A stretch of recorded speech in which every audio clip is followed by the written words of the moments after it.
हरियाणा में जो जो विधानसभा चुनाव की तारीख नजदीक आती जा रही है, उसी कड़ी में लगातार नारनौल में बीजेपी पार्टी के प्रत्याशियों की कहीं ना कहीं फेहरिस्त लंबी होती नजर आ रही है। इस वक्त मेरे साथ में मार्केट कमेटी के पूर्व चेयरमैन जेपी सैनी हैं, जो कि नारनौल विधानसभा से चुनाव की बात कह रहे हैं और टिकट का भी दावा कर रहे हैं। इन्हीं से बात करने की कोशिश कर। जेपी जी, क्या कहेंगे आप जो टिकट का आप दावा कर रहे हैं?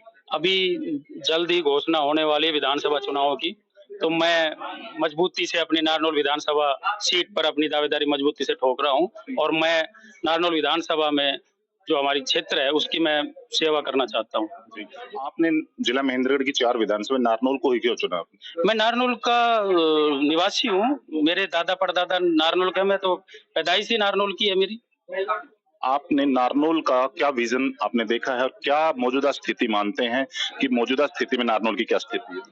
नारनौल स्थिति में काफी विकास हुए हैं। 152 डी की बात करें या हमारे रोडों की और हमारे लाइटों की कुछ काफी चीजें हुई हैं। जैसे जो है ये आपका ये ढोसी पहाड़ है, इस पे अब रोपवेड बनेगा और काफी ऐसी चीजें हैं जैसे नारनौल के अंदर नौकरियां लगी हैं मुफ्त, मतलब जो बगैर खर्ची पर्ची के लगी है। और पीने के पानी की जो नहरी पानी था, जो कांग्रेस राज में कभी हम नहर का पानी सोच नहीं सकते थे।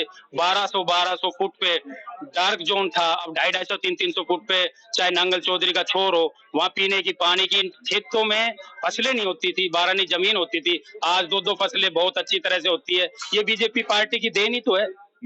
आप पहले कांग्रेस पार्टी के अंदर थे, जिस तरह से आपने कांग्रेस पार्टी के ऊपर इल्जाम लगाया है कि उनके राज में काम नहीं है, तो उसी में जब सत्ता में कांग्रेस थी तो आप सत्ता में कांग्रेस में थे, जब बीजेपी हरियाणा में आती है तो आप बीजेपी के सत्ता में रहे हैं, तो फिर दो मुंही बातें कैसे हो रही है? नहीं, ऐसा कुछ नहीं है कि मैंने 29 साल आप देख रहे हैं लगातार आपके साथ मैं काम कर रहा हूँ। पार्टी की किसी भी एक आम कार्यकर्ता के रूप में कार्य किया है मैंने, चाहे किसी भी पार्टी में रहा हो। आदरणीय हमारे नेता राव इंद्रजीत सिंह जी ने जब कांग्रेस छोड़कर बीजेपी ज्वाइन की तो हम उनके साथ बीजेपी में आ गए। मैं नेशनल सेक्रेटरी था इंटेक का और हम सब छोड़ करके राव साहब के साथ बीजेपी ज्वाइन कर ली। आपने राव साहब का जिक्र किया, आपने अपना नेता राव इंद्रजीत जी को माना है। क्या राव इंद्रजीत जी का आपको आदेश मिला है कि आप यहाँ विधानसभा से तैयारी करें? देखिएगा, नेता जो होते हैं उनकी रहनुमाई में ही कार्य किए जाते हैं। उनके जो जिस तरह से नेताजी ने मेरे को चेयरमैन बनाया, जिस तरह से मैंने उंगली पकड़ के उनके साथ कदम ताल चल के राजनीति सीखी है, तो निश्चित तौर पे राव इंद्रजीत जी मेरे नेता है। और मेरे सवाल नेता से नहीं है, मेरा सवाल है कि क्या उनका आदेश मिला है आपको कि आप तैयारी कीजिए? क्या आपको टिकट दिलवाने के लिए आपकी मुखालफत करेंगे? भाई निश्चित है, मेरे नेता है तो मेरी मदद करेंगे और किनकी मदद करेंगे? नेताजी के तो वर्कर बहुत ज्यादा है। वर्कर है, सभी का मांगने का अधिकार है, मैं यही तो कह रहा हूँ। कोई भी बड़ा नेता उसके 10-10 20-20 वर्कर टिकट मांगते हैं, 5-5 10-10 वर्कर टिकट मांगते हैं, तो नेता तो यही कहता है भाई मेहनत करो, फील्ड में जाओ, कार्य करो। तो मेरा वही तो सवाल है ना कि क्या राव इंद्रजीत जी ने आपको कहा है कि आप तैयारी कीजिए? फील्ड में काम करेंगे हमारा। आप सवाल को घुमा रहे हैं। हाँ जी, बिल्कुल निश्चित तौर पे मेरे को आशीर्वाद देंगे। या दिया है आदेश? भाई दे रखा है, जब तो मेरे को चेयरमैन बनाया है और आगे भी मैं टिकट मांगी है, टिकट में भी मेरा पीछे भी योगदान दिया है। जेपी सैनी स्पष्टवादिता के लिए जाने जाते हैं, बहुत सफल कहते हैं, बड़ी जलेबी सा आप उत्तर दे रहे हैं। मैं ये कहना चाहता हूँ, हमारे बड़े नेता हैं आदरणीय राव इंद्रजीत सिंह जी, और वर्कर बहुत होते हैं, तो सबको सम्मान रखना पड़ता है, सबको इज्जत देनी पड़ती है, सबका जो जिस लाइन में लगा हुआ है उसका पूरा मान सम्मान करके उनको देखकर। राव इंद्रजीत जी के जितने भी समर्थक हैं, खासतौर पर जिन जिन विधानसभाओं पे, और निश्चित तौर पर दक्षिण हरियाणा में राव साहब के बिना आशीर्वाद के नहीं पहुंचा जा सकता, ऐसा राजनीतिक जो दिग्गज है वो कहते हैं। तो मेरा साफ सा सवाल है कि क्या और विधानसभाओं पे राव इंद्रजीत के लोगों ने तैयारी की है, तो क्या उसी कड़ी में आपको मानते? बिल्कुल सभी तैयारी कर रहे हैं। हमारे नारनौल विधानसभा में राव इंद्रजीत जी के काफी हमारे जैसे साथी हैं, वो भी टिकट मांग रहे हैं, मैं भी उनकी लाइन में टिकट मांग रहा हूँ। जी, मैं 2 सवाल और जानना चाहूंगा आपसे। पहले आपने कहा कि बीजेपी की सरकार में 10 साल में बढ़िया काम हुए, अच्छे काम हुए। मनोहर लाल खट्टर जी मुख्यमंत्री रहे हैं, उनके साथ आपने काम किया है। वर्तमान में नायब सैनी साहब हैं, दोनों में से कौन सा बड़ा और अच्छा नेता मानते हैं?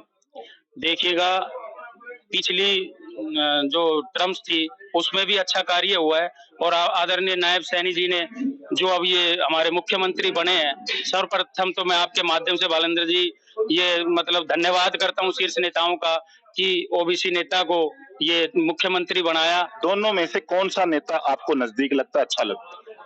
दोनों बढ़िया है। वर्तमान में नायब जी अच्छा कार्य कर रहे हैं और खट्टर साहब ने भी पुराने जब अपने कार्यकाल में अच्छा कार्य किया और अब भी ये बढ़ चढ़ के अच्छा कार्य कर रहे हैं। नायब जी ने भी देखिएगा घर घर 1,20,000 जो नौकरियां थी कच्ची उनको 58 साल पूरा करके उनको एक मतलब उनको सेव कर दिया। और देखिएगा उनको 500 रुपए जो महिलाओं मैंने सवाल आपसे कुछ और पूछा, जवाब कुछ और दे रहे हैं। राव इंद्रजीत जी या बीजेपी, दोनों में से एक चुनना पड़े तो कौन सा चुनेंगे आप? देखिएगा राव इंद्रजीत जी भी बीजेपी के बड़े नेता मैंने सवाल पूछा है कि राव इंद्रजीत जी या बीजेपी, दोनों में से आप किसको चुनना चाहेंगे? मेरा मौका मिले तो ऐसा मौका आएगा ही नहीं ना। अगर आए तो नहीं आएगा ही नहीं। अगर ना आए अच्छी बात, अगर आता है तो मैं तो मेरे नेता है राव साहब की तरफ जाएंगे, उनके साथ रहेंगे। राव इंद्रजीत जी भारतीय जनता पार्टी के नेता हैं और केंद्र में मंत्री हैं। लगातार पार्टी उनको सम्मान दे रही है, हम उनके साथ हैं। ऐसी नौबत ही क्यों हम सोच ही नहीं सकते कि ऐसा कुछ होगा। देखो, राजनीति में संभावनाओं से इंकार नहीं किया जा सकता, लेकिन ऐसा मुझे लगता नहीं कि क्योंकि हम लगातार हम तो नेताजी के कार्यकर्ता हैं, हमें तो पता है क्या हो रहा है क्या नहीं। बहुत बहुत शुक्रिया हमसे बातचीत में। ये थे जयप्रकाश सैनी जो कि नारनौल से टिकट का दावा कर रहे हैं। साथ ही साथ इन्होंने ये भी कहा है कि पार्टी का अगर चुनाव की बात आती है तो राव इंद्रजीत के साथ ही जाना पसंद करेंगे और उनके नेता मानते हैं और वही इनकी कहीं न कहीं मुखालफत करते नजर भी आएंगे। कैमरा पर्सन रूप सिंह के साथ भालेंद्र यादव, पंजाब केसरी टीवी, नारनौल। हमसे जुड़े रहने के लिए हमारे YouTube चैनल को सब्सक्राइब करें और नई वीडियो की नोटिफिकेशन के लिए बेल आइकॉन को दबाएं। अगर आप ये वीडियो Facebook पर देख रहे हैं तो लाइक जरूर करें और ज्यादा से ज्यादा शेयर करें। धन्यवाद।